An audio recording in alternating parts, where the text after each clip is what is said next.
Grazie mille signori e signori. Prima voglio dire che va a parlare la prima parte in italiano e la seconda parte in inglese, perché voglio anche fare un messaggio non solamente ai cittadini italiani ma anche a tutti i cittadini in l'Unione Europea su una questione che è molto importante.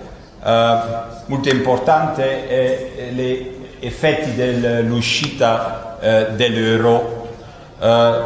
Perché? Perché ha preso questo titolo? Perché da tempo ormai in Europa nessuno difende realmente l'euro, e certamente in Italia Grillo, Berlusconi, Fratelli d'Italia, Lega Nord propongono di uscire dall'euro, e il Partito Democratico sembra più preoccupato delle 80 euro che altro, e non prenda anche la difesa dell'euro.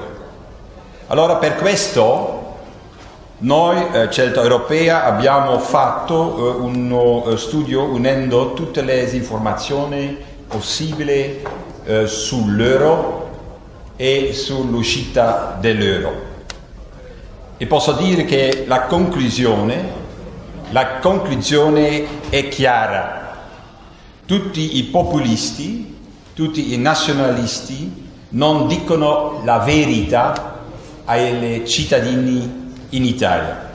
L'uscita dell'euro sarebbe una catastrofe per i cittadini, anche per gli imprenditori e per tutta l'economia italiana.